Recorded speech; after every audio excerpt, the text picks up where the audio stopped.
여러분 반갑습니다.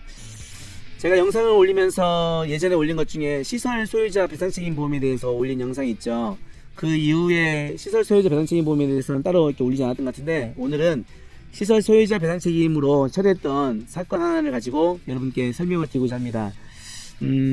눈썰매를 타고 내려오는데 다른 사람과 이게 충돌했던 사고입니다. 옆에 이제 안전요원이 있었는데도 불구하고 이 사고를 미연에 방지하지 못해서 이 충돌로 또 치료받고 또 보상까지 청구했던 그런 사례입니다. 과연 어떠한 사연들이 있었는지 화면을 보면 설명드리겠습니다. 눈썰매 타고 내려오다가 다른 손님과 충돌 사고, 시설 소유자 배상책임 보험 사례입니다. 자, 영상이 있는데요. 영상 한번 보겠습니다. 자, 이 눈썰매가 내려오죠. 쭉 내려오고, 네. 이분은 다른 손님이고요. 지금 내리고 있는데 이 두 사람이 안전요원이에요. 안전요원이니까 여기에 손님들 있으면 빨리 치워줘야 되는데, 이 시간까지 치워주지 않고 있다가 손님을 위해서 내려보내고 안전요원들이 제대로 대처하지 못해서 충돌을 했던 사건입니다. 이게 볼 때는 충격이 별로 없는 것 같지만, 이게 이제 연세를 따다 보니까 이게 머리 쪽으로 무방비 상태의 충격을 받아서 경추 쪽에 충격이 좀 있었던 사건입니다.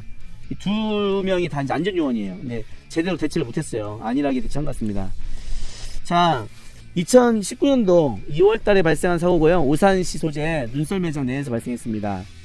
눈썰매를 타고 내려오던 중 다른 손님과 충돌하면서 발생한 사고.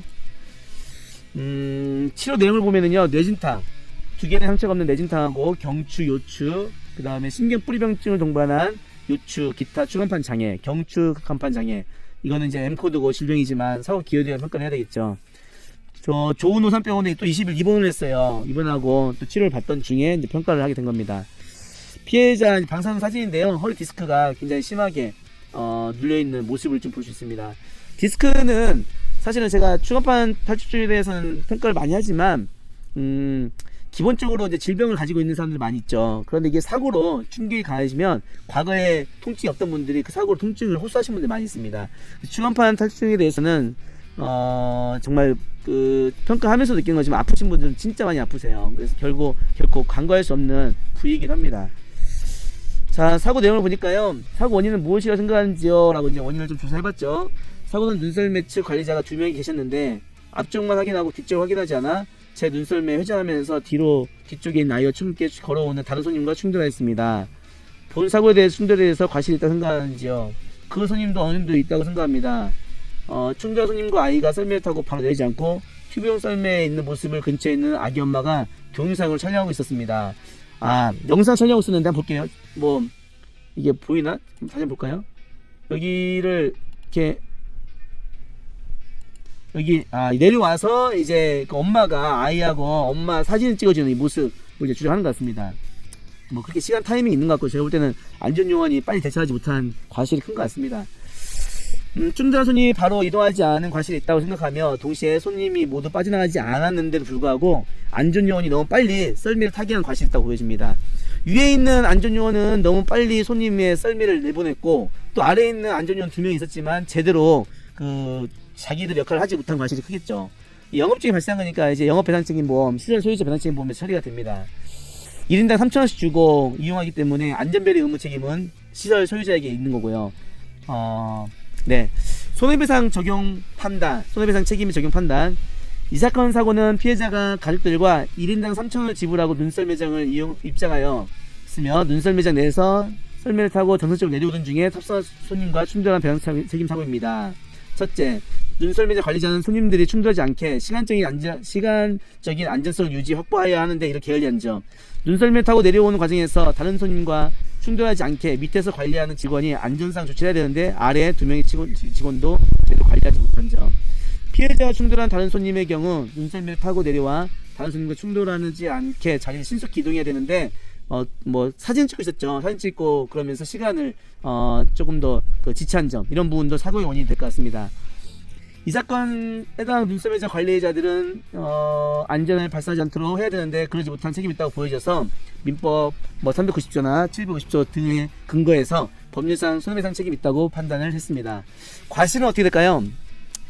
이 사건 사고에 있어서 과실은 저는 피해자 과실 20%를 판단했습니다. 위에서 지시를 내린 거고 눈썰미를 자기 스스로 이렇게 뭐 앞뒤로 또 피할 수 있는 상황이 아니기 때문에 그 최소한의 과실 20%를 산정하는 게 맞다라고 저는 보았습니다. 뭐 이유는 그 책임 비율과 동일합니다. 과실 20%. 직업은 개인적으로 뭐 육아 도우미하고 주부기 때문에 보통 인부 2019년도 상반기 보통 인부가 275만 9천 정도로 평가를 했고요. 위자료는 치료 기간이라든지 또 연세나 이런 걸 감안했을 때 300만 원 정도 적정하다 해서 기본 이자료 정도 평가를 했습니다. 서울 민사지방법원 94년도에 옛날 이름이죠.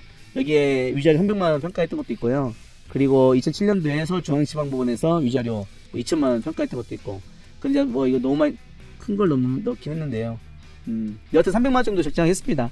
자, 그리고 신경뿌리병증을 동반한 요추 기타 추간판 장애에 대해서는요. 장애 심사를 거친 결과 그 MRI상 추간판이 확인되고 그리고 사후 기여도 50% 정도가 적정하다라고 판단했습니다. 23%에 50% 적용해서 11.5%에 대한 후유 장애를 평가하게 됐죠. 물론 이제 연세가 있으니까 그 일시 수입 산정할 수 있는 가동 연한은 길지가 못합니다. 뭐 한 1, 2년 정도 되겠죠. 친족 간병비 이번 기간 동안에 가족의 특히나 이제 딸이 이제 간병을 했는데 딸이 간병하면서 친족이 간병했기 때문에 이번 기간 동안에 친족 간병비를 해야 되고 이 8일을 입원하고 그 이후에도 계속 그 간병했기 때문에 일부 기간에 대해서 20일을 인정을 해서 평가를 했습니다. 250만 정도 평가를 했습니다. 친족 간병비를 인정한 법원의 이런 판례들 근친자의 개요를 받은 경우 그 근친 그 개요의 상당에게 손해배상 청구를 할 수 있는지 여부 청구를 할 수 있다는 법원의 통설이 있기 때문에 이를 가지고 주장을 했습니다. 자, 제가 평가한 것은요. 위자료 300만원, 일시수입 1,300만원, 기왕치료비, 향후치료비, 진단비, 간병비까지 해서 총 2,200만원 정도 이렇게 평가를 했고요. 실제 보상도 1,000만원 이상 잘 받았던 사건입니다. 예, 시간을 좀 체크하고 있어요. 네. 자, 눈썰매장에서도 이렇게 내려다 충돌해서 발생한 사고에 대해서 시설 소유자 배상 책임 사건을 알아봤습니다. 시설 소유자 배상 책임 사건을 여러 건을 올렸기 때문에 아마 시청하신 분들은 이제는 이 담보의 특징과 어떻게 보상이 실무에서 이루어지는지 살펴볼 수 있었을 것 같습니다. 오늘은 이 영상으로 마치고요. 다음 시간에 또 더 좋은 영상을 올리도록 하겠습니다. 여러분 시청해주셔서 감사합니다.